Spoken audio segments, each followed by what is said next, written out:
Magandang araw mga kaibigan. So today's video, yan, electric pan ng ating ginagawa. Magandang araw sa atin kahit mainit. I-share natin kung paano tayo mag-test ng capacitor.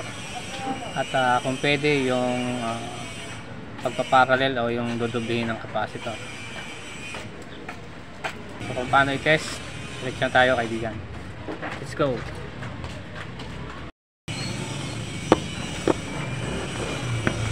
So na-test natin sa digital tester. Ayan.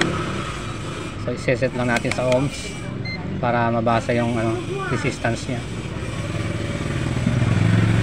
Set natin sa NF.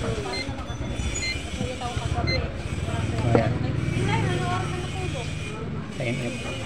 So pagkakalam natin yan yung nanofarad. So may tinatawag na UF o yung microfarad, pero nakalagay dapat sa ating digital tester NF. So i-test natin itong bagong capacitor. So, isa sa mga bago natin. So 2 UF ang kanyang value. Test natin. So yan ang value. Ang value niya 2 UF. So eksakto, ayan 2. So wala siyang polarity. Yan.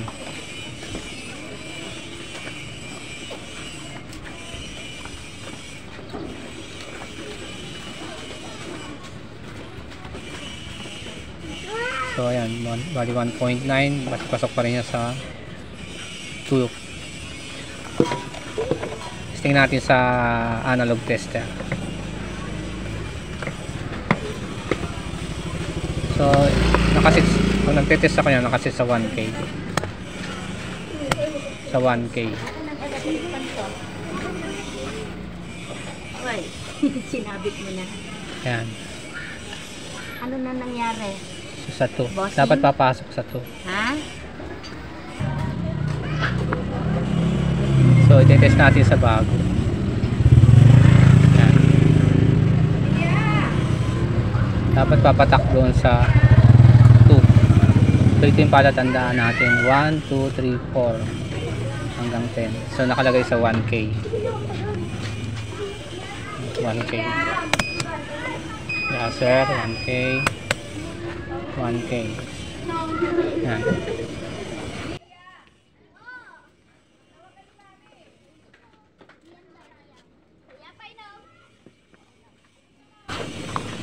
So, kung ang tanong naman ay pwede bang magdoble ng capacitor?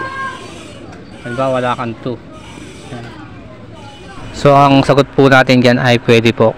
So kukuha lang tayo ng dalawang mababang value ng capacitor. So dapat lang kung wala kang 2 at kumuha ka ng walang mababang value o yung 1. So ipaparallel natin yan o pagdudublihin.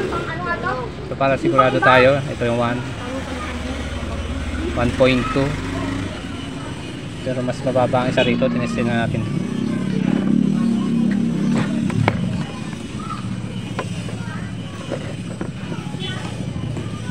Natin 1.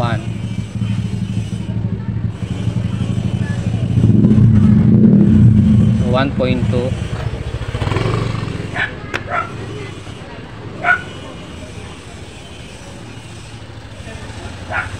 So nasa 0.9 na lang isa o pwedeng nasa pasok pa yan sa 1. So lalabas 2.2 dapat ito. So kung wala ka lang 2, saka mo gagawin yan. So ang sabi ng iba kasi pwede, hindi pwede. So pwede po yan. So nagiging problema lang yung pagmamounting kasi kakapal yan. So ganyan yan. So basahin natin kung may lalabas siyang 2. So dapat 2.2 ang value niya na lalabas. Yan. 2.2.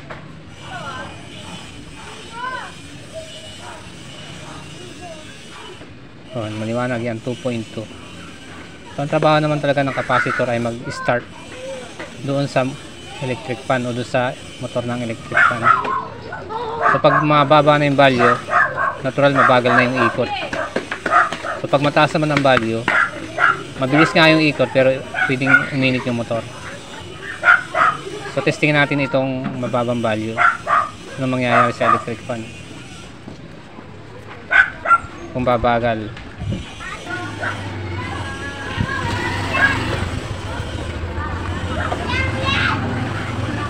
So test natin itong 9.9. Test natin itong 0.9.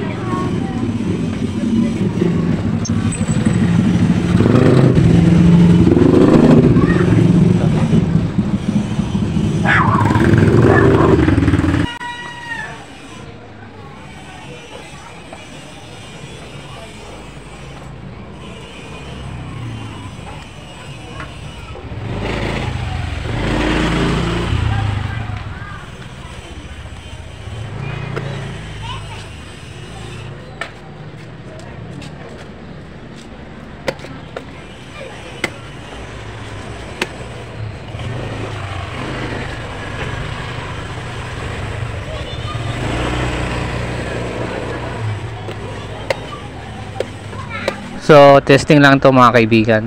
So bali lilinawin natin na kung sakasakali lang na wala kang pamalit na 2UF, pwede kang magpalit ng kung alam mo may mababa kang capacitor o yung kahit yung luma na pwedeng ang value niya ay 1UF na lang.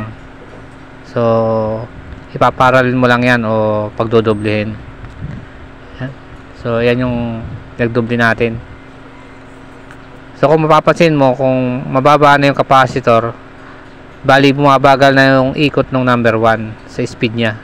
So yung number 3 parang nagiging number 1 na lang.